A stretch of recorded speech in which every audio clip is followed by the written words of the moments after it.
Good morning po sa ating lahat. Isang mapagpalang linggo po sa ating mga kapatiran sa si Joel Camarin. Ngayon ay araw na naman ng linggo. Ating pasasalamatan ang ating Diyos na buhay sa buong linggo na ginawa niya sa ating mga buhay. Pinagpapala niya tayo at iniingatan. Gusto ko lang pong i-share sa Juan 15:7. Kung nanatili kayo sa akin at nanatili sa inyo ang mga salita ko, ihingin ninyo ang inyong maibigan at ipagkakaloob sa inyo. Salamat sa mga salita ng Diyos, na ang kanyang mga salita ay tunay na buhay at makapangyarihan. Dahil sa ating sama-sama na panalangin at pananalig sa ating Panginoong Diyos na buhay, dininig niya ang ating mga panalangin. Pinagaling niya ang ating mahal na Pastor Elmer Miguel. Purihin at ating pasalamatan ang ating Panginoong Diyos.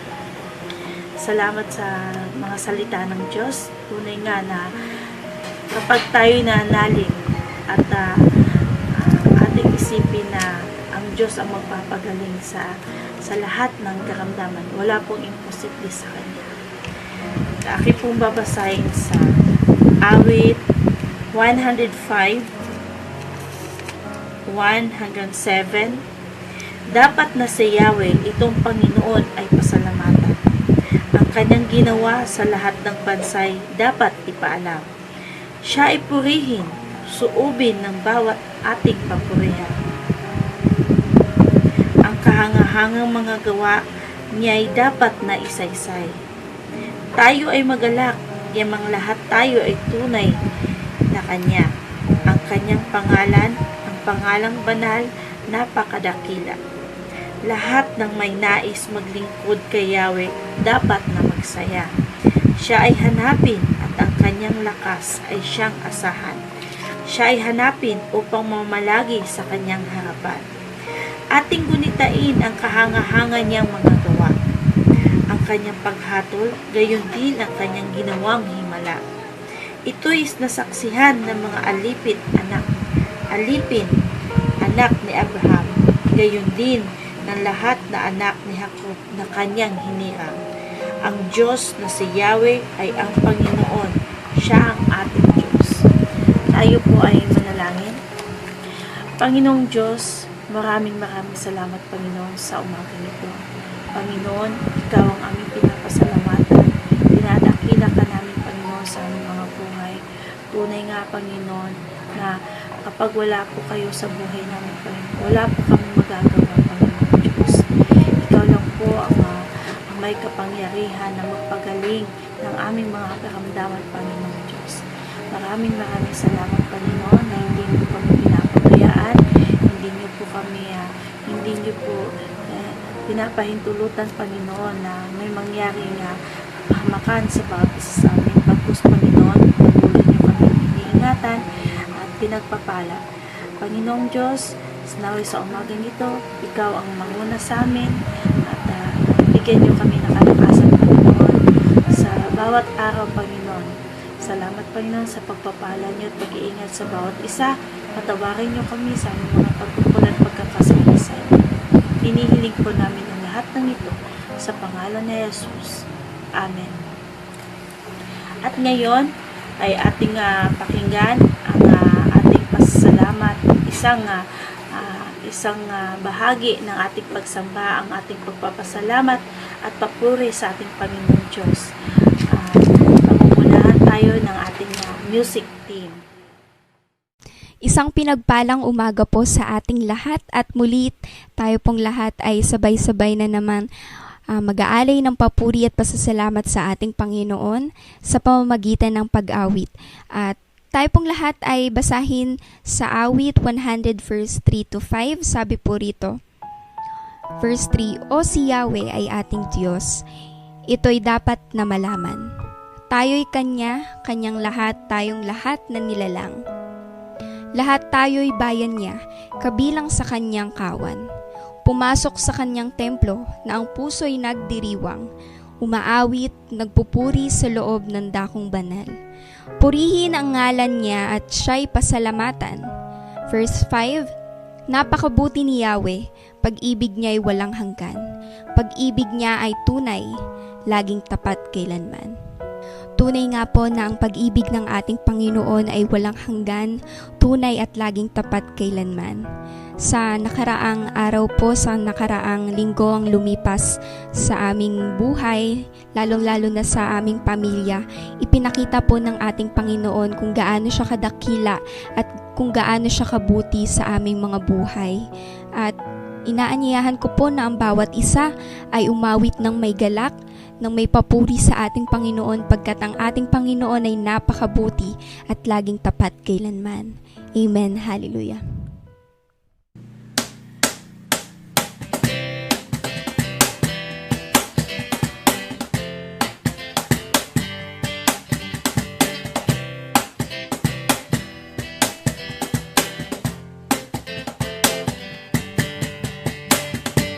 O napakabuti ng ating Diyos, hindi siya nagbabago. O napakabuti ng ating Diyos, hindi siya nagkukulang. Itaas ang ngalan niya, lahat ng nilikha. O napakabuti nga ng ating Diyos. Ko'y magpasalamat sa ating Diyos.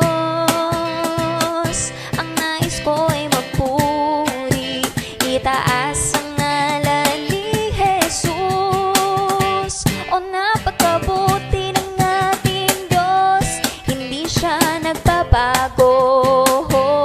O napakabuti ng ating Diyos, hindi siya nagkukulang.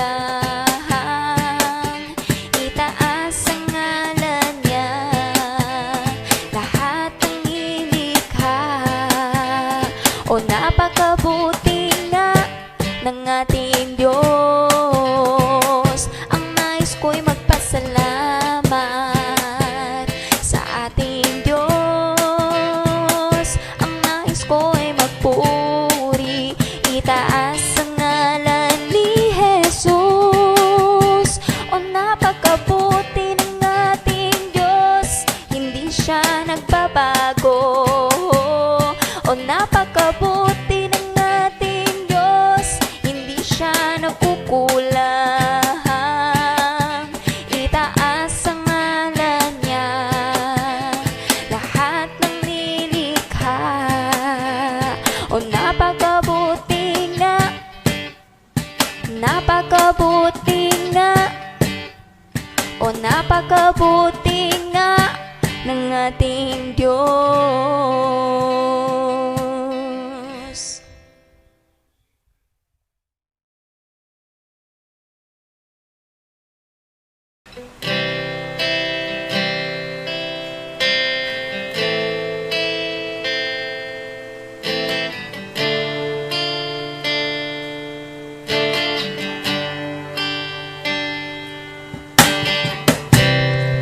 Pupurihin ka, O Diyos.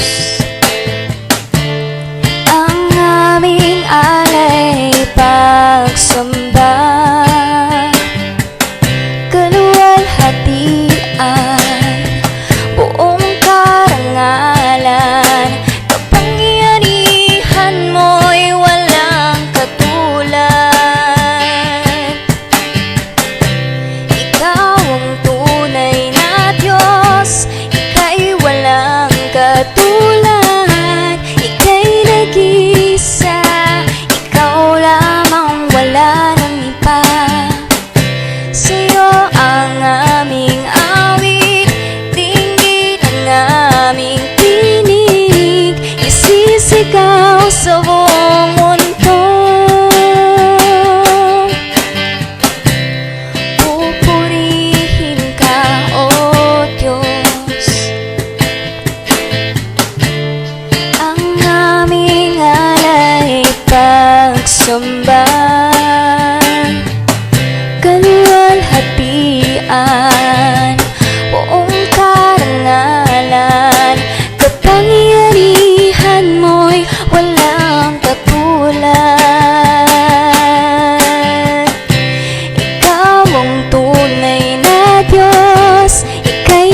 ang tunay na Diyos, ika'y walang katulad, ika'y nag-isa, ikaw lamang, wala nang iba. Sa'yo ang aming awit, dinggin ang aming tinig, isisigaw sa buong mundo. Ikaw ang tunay na Diyos, ika'y walang katulad, ika'y nag-isa, ikaw lamang, wala nang iba. Sa'yo ang aming awit, dinggin ang aming tinig, isisigaw sa buong mundo.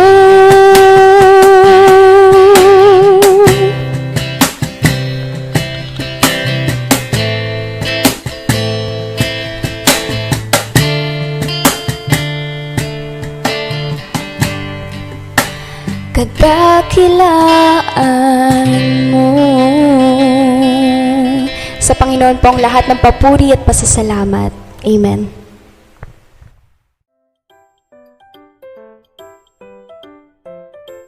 Roma 5 verse 5, hindi tayo nabibigo sa ating pag-asa, sapagkat ang pag-ibig ng Diyos ay binuhos sa ating mga puso sa pamamagitan ng Espiritu Santo na ipinagkaloob na sa atin. Roma 5 verse 5. Galatia 5 verses 22 to 23, subalit ang bunga ng Espiritu ay pag-ibig, kagalakan, kapayapaan, katyagaan, kabutihan, kabaitan, katapatan, kahinahunat at pagpipigil sa sarili. Walang utos laban sa mga ganitong bagay. Galatia 5 verses 22 to 23. At ngayon naman, at ating pakinggan ang mga salita ng Diyos, ang ating pagkain espiritual sa pangunguna ni Brother Bones Suliman. Magandang umaga mga kapatid. Ngayon ay August 1st, 2021. Hindi lingid sa akin, sa atin mga kapatid na isang buwan na lang pala ay bare month na. Subalit, hindi katulad ng dating nakagauli ng mga tao, sila ay patuloy na nakikipag buno sa tinatawag na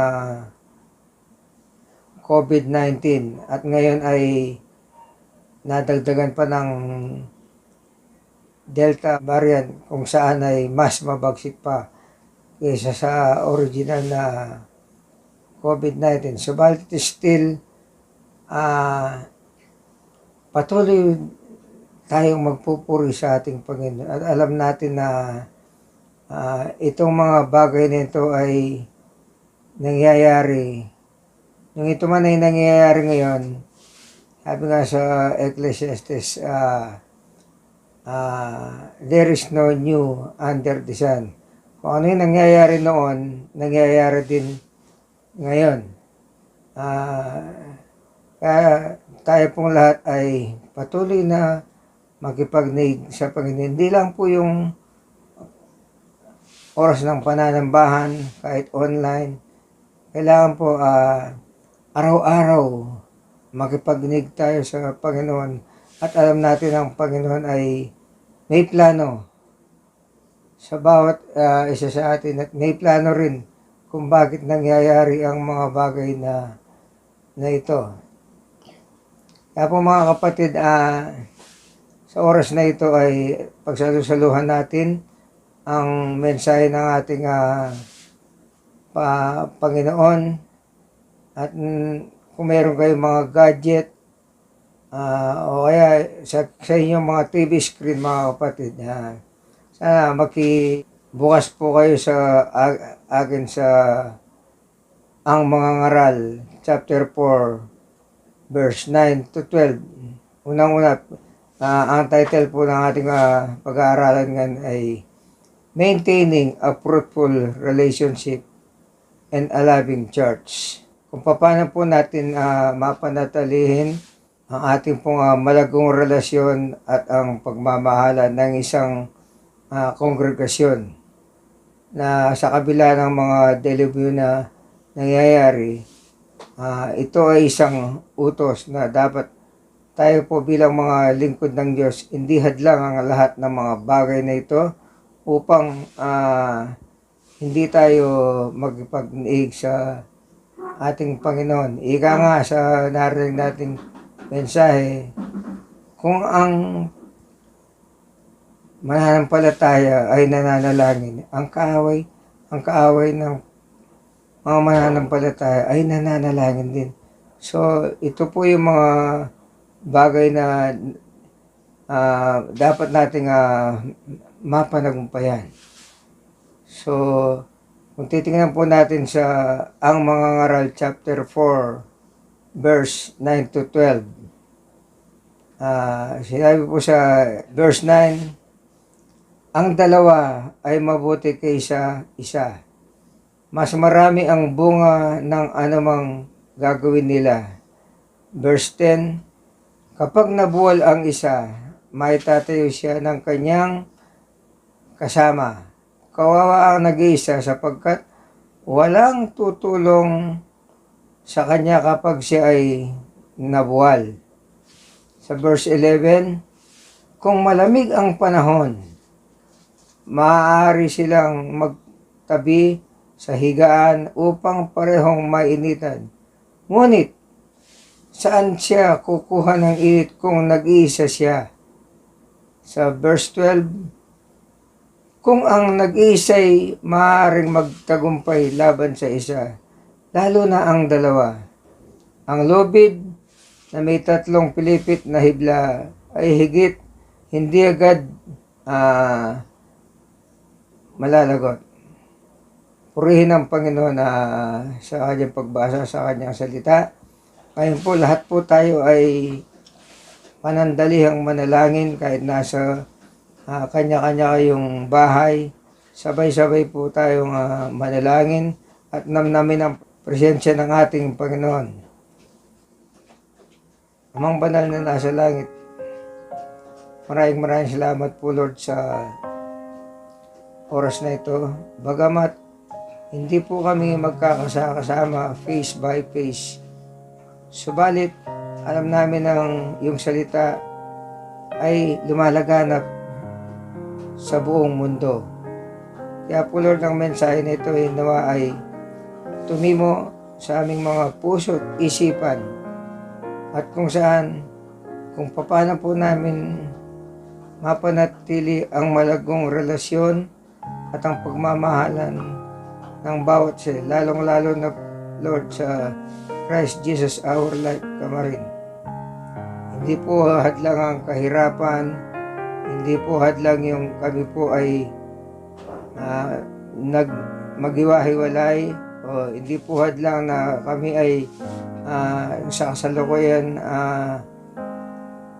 nag-usap lang po kami through group chat, and at the same time sa aming mga gadget.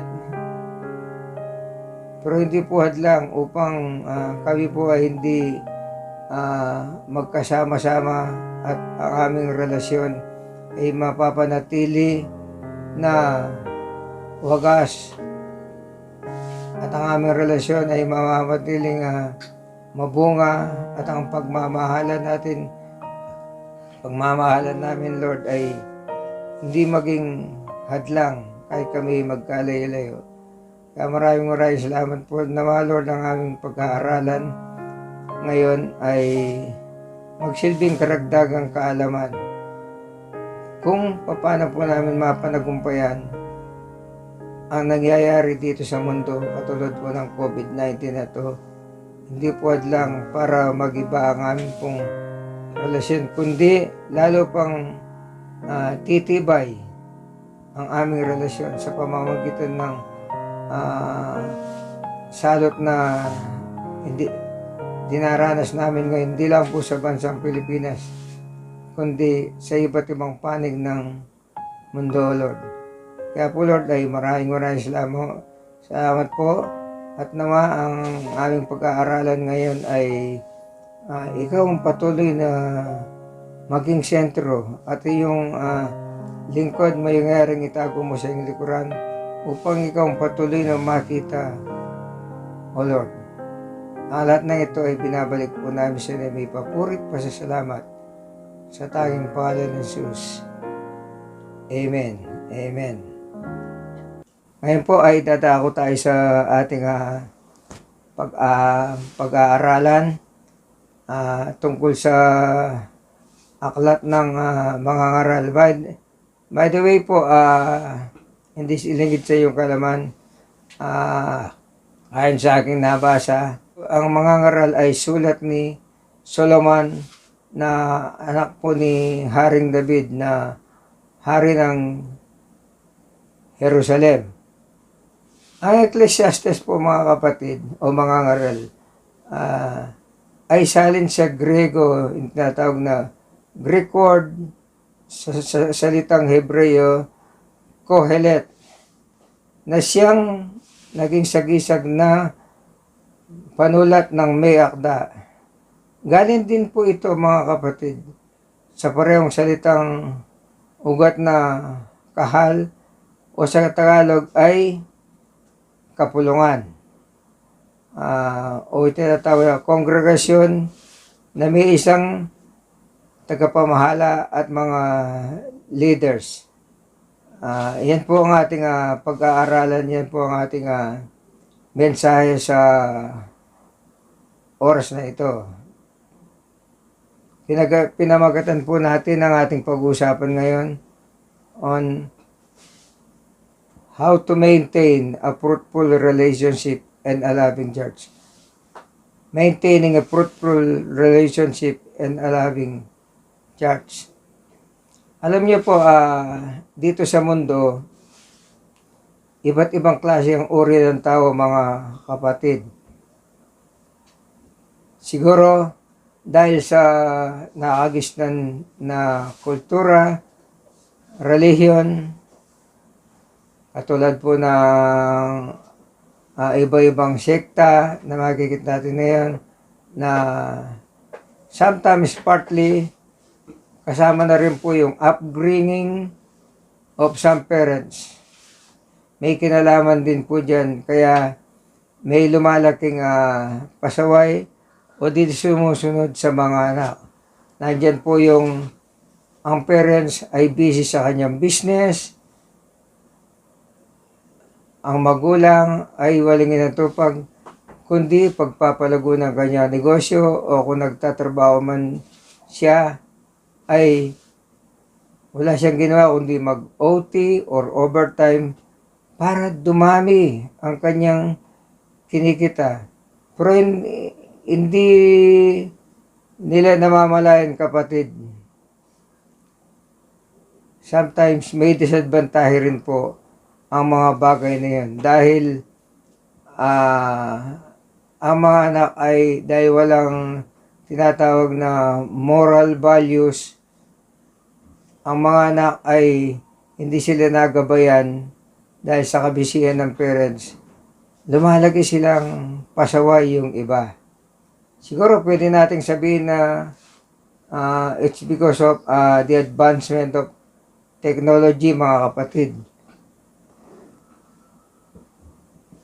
Hindi lang po sa technology, katulad po ng mga gadgets, instead ng bata makakagawa ng ibang bagay na kapuri-puri sa Panginoon o sabihin natin na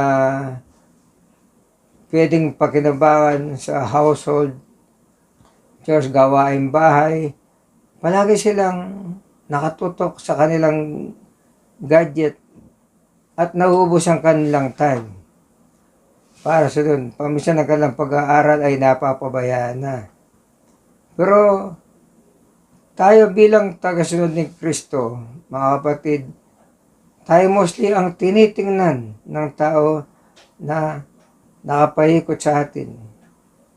Kung titingnan nyo po, mapapansin nyo, may makita ka pong isang tao, makasalubong nila na silasing, kung maglakad siya ay suray-suray sa daan, o kaya sabihin natin sa kalasingan niya, natutulog na sa bangketa. Pero hindi pinapansin ng tao yan. Pero subukan nyo, ang isang anak ng Diyos, makita lamang naninigarilyo, sasabihin ka agad, ito ba yung lingkod ng Diyos? Ba't naninigarilyo siya? Ano pong puntos doon, mga kapatid? Dahil tayo ay tinitingala,an ng mundo, mga kapatid.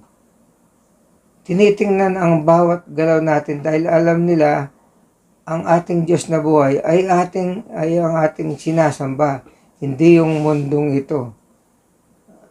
Hindi yung mga temporary materials na nakikita natin sa isang iglap ay mawawala.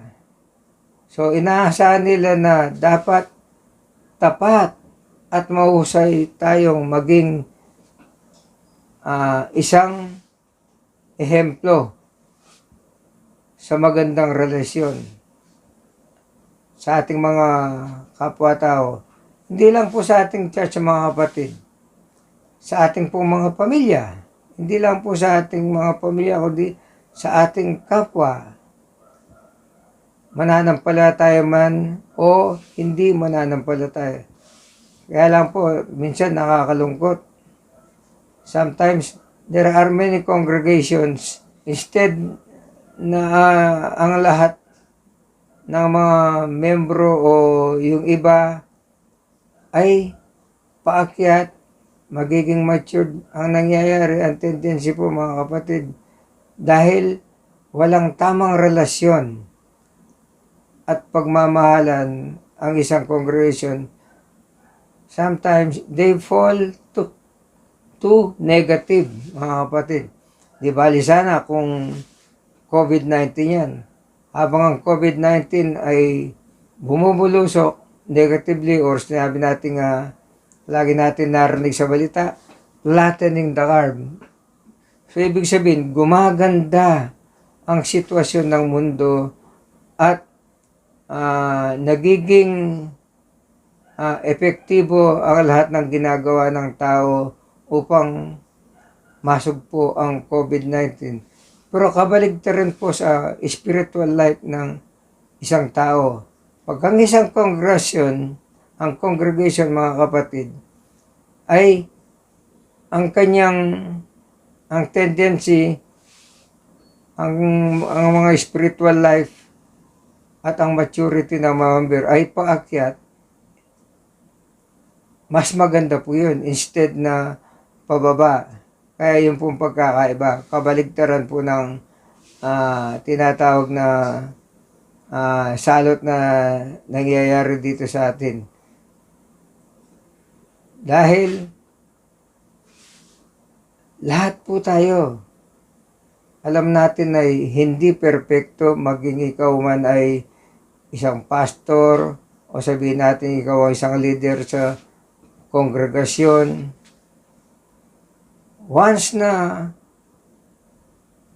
ang relasyon natin sa isa't isa at ang pagmamahalan natin sa isa't isa, mga kapatid, ay magiging failure, so damay na po ang isang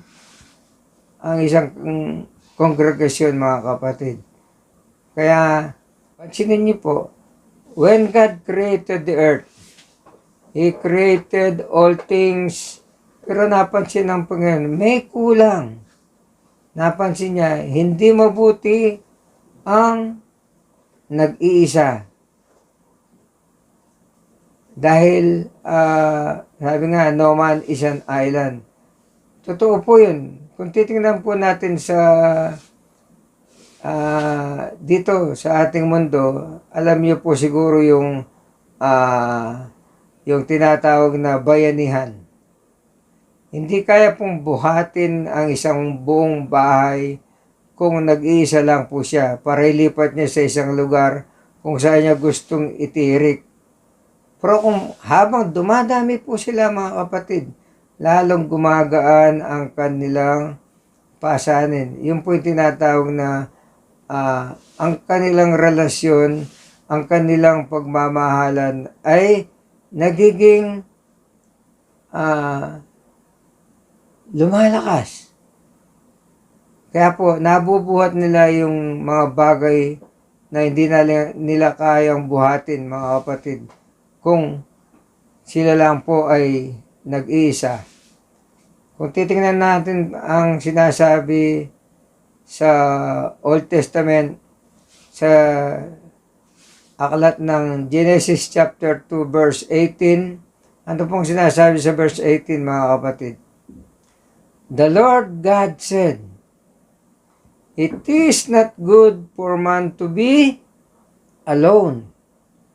We'll make a helper suitable for him."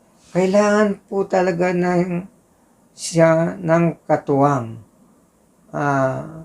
upang kung ano man yung gagawin niya, mayroon siyang pong makakasama, whether na mabigat yan o hindi, as long as na meron po siyang katuwang. So, ibig po sabihin, pag sinabi po natin katuwang, yun po yung relation. Hindi naman po natin pwede sabihin, mga kapatid, na isang relasyon ang nag-iisa. Pag sinabi pong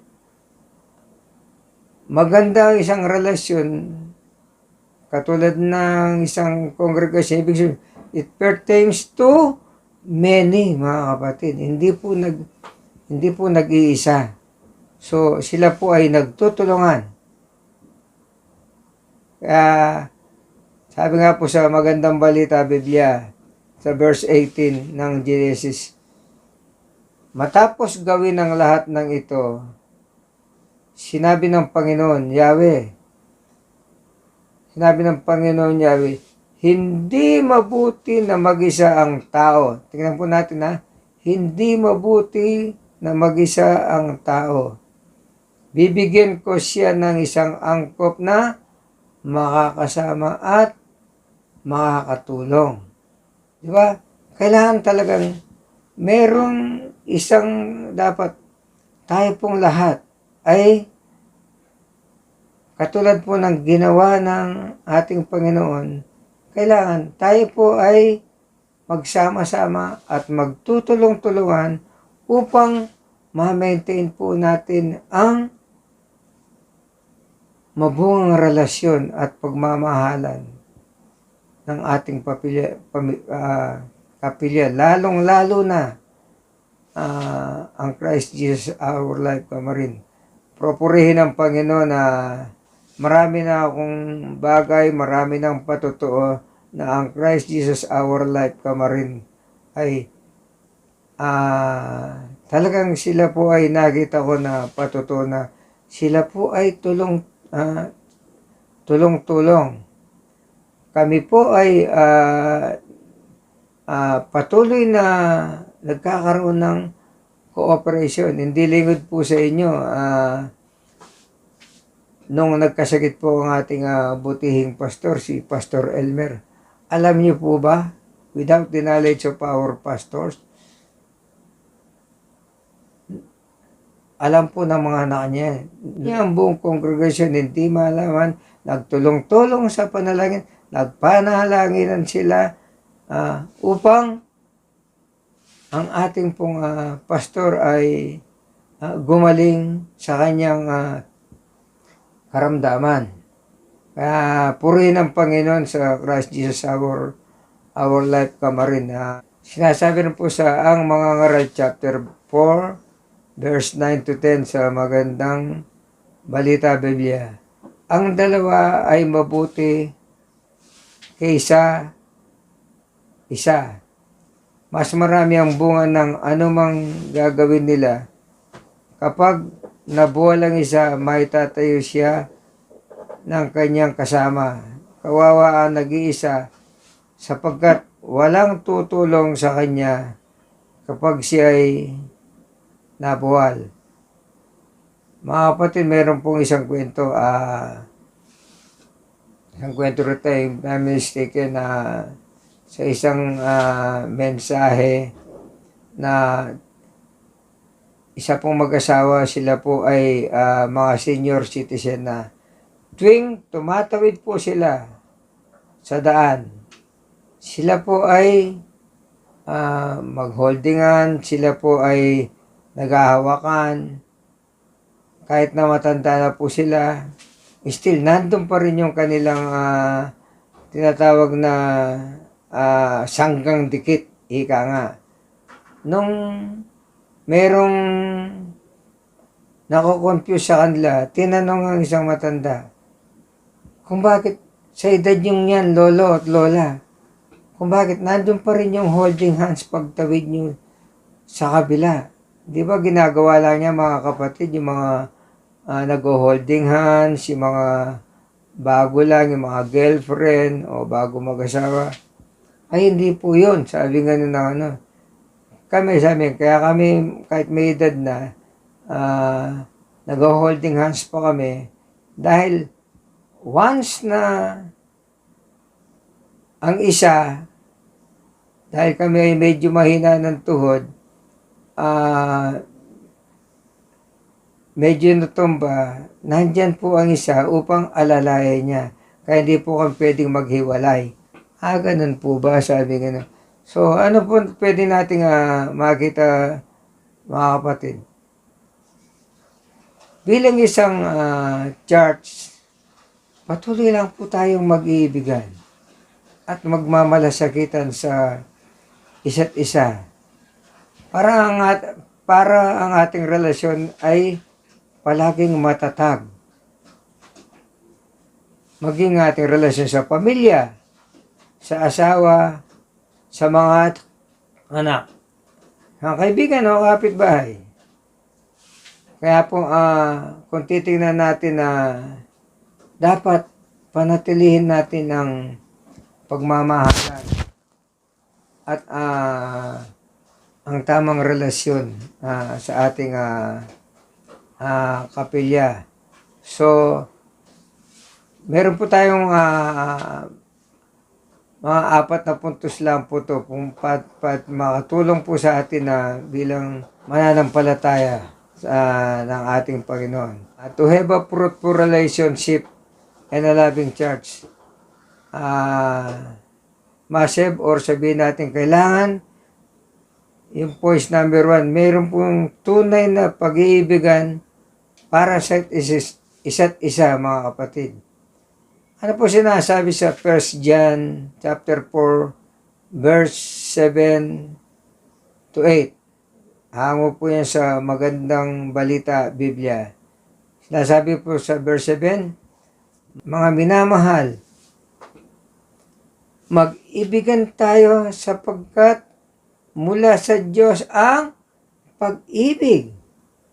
Ang bawat umiibig ay anak ng Diyos at kumikilala sa Diyos. Sa verse 8, ang hindi umiibig, mga kapatid, ay hindi kumikilala sa Diyos sapagkat ang Diyos ay pag-ibig. Kaya titingnan din po natin sa sinasabi sa John chapter 13 verse 34. Sabi po sa verse 34, isang bagong utos ang ibinibigay ko sa inyo. Tandaan niyo po ito Isang bagong utos ang ibinibigay ko sa inyo ngayon. Mag-ibigan kayo kung paano ko kayo inibig.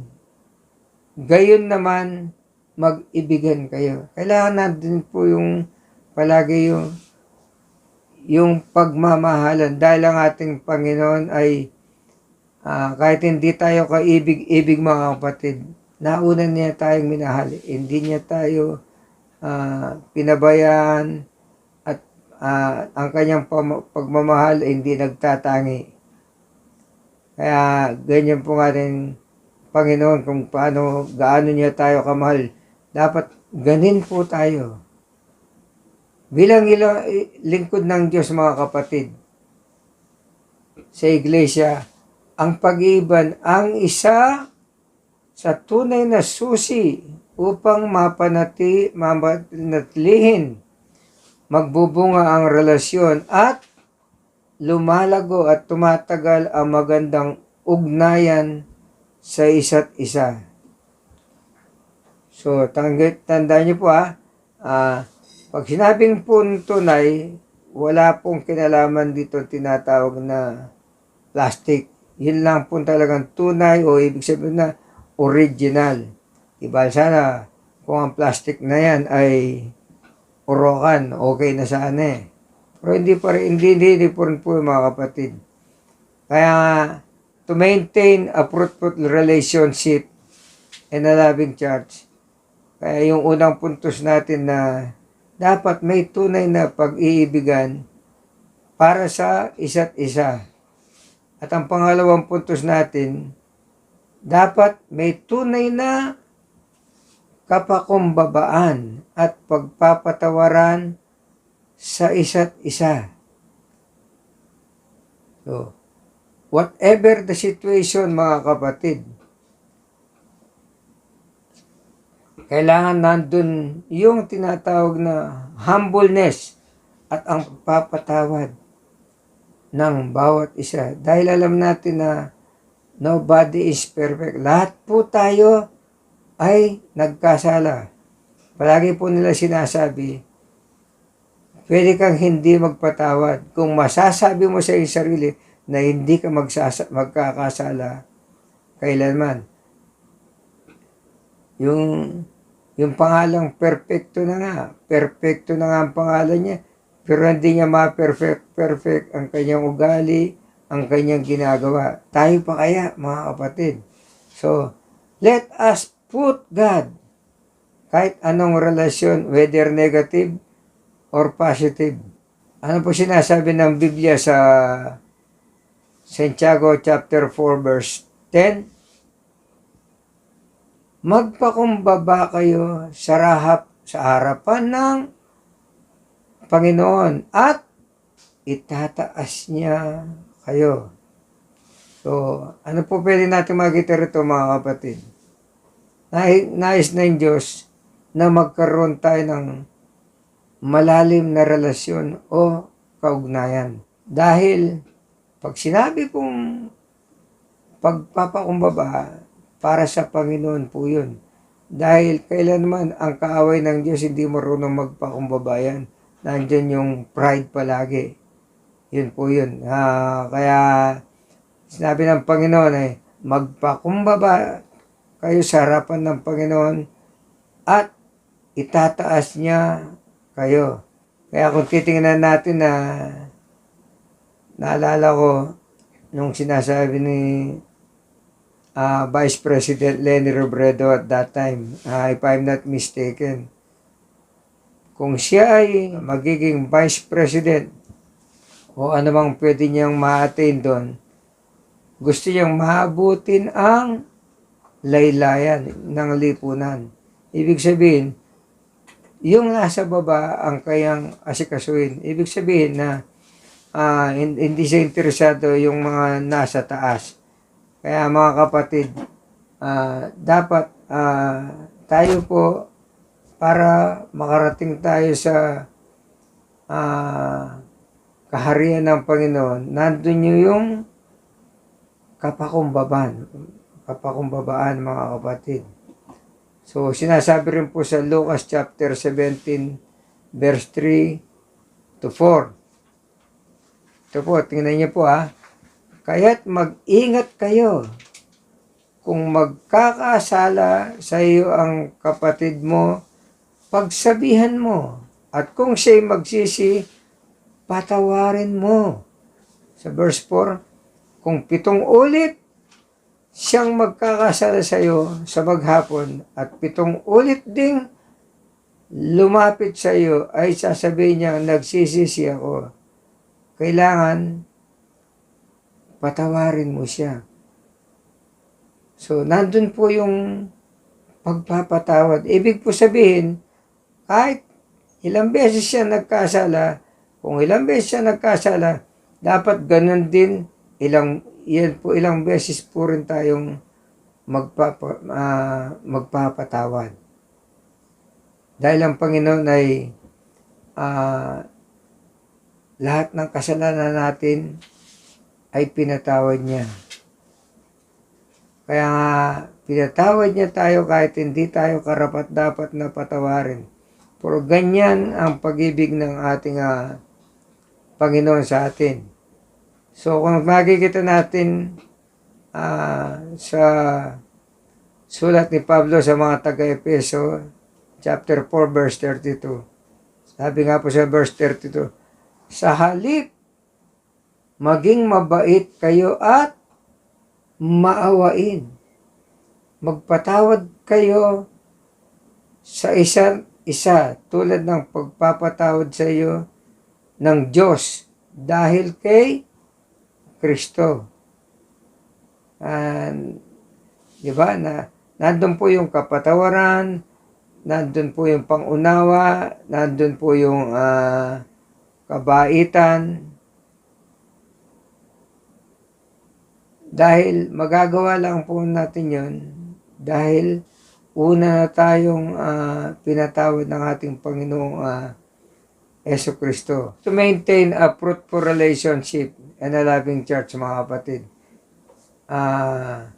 dapat merong tunay na pag-iibigan para sa isa't isa. Pangalawa, dapat may tunay na pagpapakumbaba at pagpapatawaran sa isa't isa. At ang pangatlo, dapat may tunay na pagsunod at pagtitiis.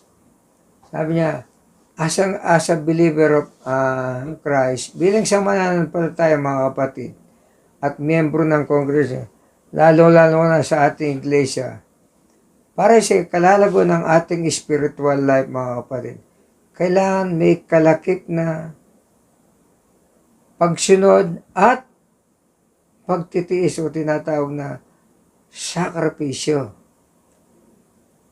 Dahil ito po yung nais ng Panginoon sa atin para ma-maintain natin ang tinatawag na paglagong spiritual. At katulad din sa ating pamilya, nakakalungkot isipin pag minsan, mga kapatid, sa isang pamilya, iisa lang po o dalawa, tatlo, ang anak ng Diyos at ang iba ay napakahirap na idala sa Panginoon. Bakit? Dahil nandun pa po yung mga vices na patuloy na ginagawa. Patuloy nandun pa rin po yung mga bagay na hindi na kayang bitiwan, katulad ng mga tinatawag na paraphernalia na katulad ng droga, o isipin natin na katulad ng pagsusugal. Nandun yung mga bagay na ginagawa nila na ine-enjoy nila yung sarili nilang layaw ng laman, mga kapatid. Pero alam natin, ito yung mga panandalian lamang, mga kapatid. Kaya, ang isang tunay na mananampalataya, dapat merong tinatawag na pagsunod at pagtitiis o sakripisyo. Dapat, don't forget to give tithe, mga kapatid, to our spiritual life. Dahil ito po yung mas importante. Kahit na umabot pa tayo ng ilang years dito sa mundo, still, wala pong makakatapat sa buhay na walang hanggan sa ating spiritual life. So, dapat, we must give God's first priority in our life. Sabi nga, ang tunay na pagmamahalan ay may kalakip ang sakripisyo, kalakip ang pagtitiis, at paglalaan ng panahon. So, sinasabi po sa John chapter 14, verse 15, kung iniibig ninyo ako, ano po sinasabi doon, mga kapatid? tutuparin ninyo ang aking mga itinuturo. So sinasabi rin po ni Pablo sa mga taga Galatia, chapter 6, verse 2. Sabi nga po dun sa verse 2, magtulungan kayo sa pagdadala ng pasanin ng bawat isa. Sa gayon, paraan ay matutupad ninyo ang utos ni Kristo. Nandun po yung pagtutulungan sa pagdadala ng pasanin sa bawat isa. Kaya yun po tinatawag na lahat po ng mahihina dapat tutulungan po nila yung malalakas. At yung malalakas naman, sila po yung tutulong sa mahihina. Kaya po vice versa lang po. Ibig sabihin, nandun yung tinatawag na pagtutulungan. Ika nga, yung two-way traffic na sinasabi. So, lahat po tayo, mayroong parte. Sabi nga, para ang isang mananampalataya ay katulad ng isang puno na may sanga, may dahon, may ugat. Lahat po yan ay nagtutulong-tulong upang ang isang puno ay magbunga ng magbunga dahil sa pagtutulungan ng kanyang iba't ibang parte. Kaya nandun po yun, dapat tayo po bilang mananampalataya, dapat magtulungan po tayo. Dala-dala natin ang pasanin ng bawat isa. Sa gayong paraan, mga kapatid, matutupad natin ang utos ni Kristo. So, para ma-maintain po natin ang paglagong relasyon at ang pagmamahalan sa isang church, ang una po sa ating napag-aralan, dapat mayroong tunay na pag-iibigan para sa isa't isa. Pangalawa, may tunay na pagpapakumbaba at pagpapatawaran sa isa't isa. At ang pangatlo, may tunay na pagsunod at pagtitiis. At ang panghuli po, mga kapatid, ito po yung palagi nating sinasabi, lalo na sa panahon ngayon na nagdo-double time ang kaaway upang tayo'y linlangin. Kaya po, kailangan po natin na yung natawag na dapat magpanalanginan tayo sa isa't isa. Isa sa mga utos, ang tunay na mananampalataya are obliged to pray. Katulad ni David, ang tanging sandata niya ay ang panalangin. Simulang pala siya, nung siya ay pastol, isang tirador lang po ang ginagamit niya. Wala pong high power dahil di niya kaya. Isang tirador lang po upang magapin niya yung mga magnanakaw, upang magapin niya yung mga mababangis na hayop para lang maproteksyonan niya ang kanyang mga tupa. Diyan lang po ang ginamit niya.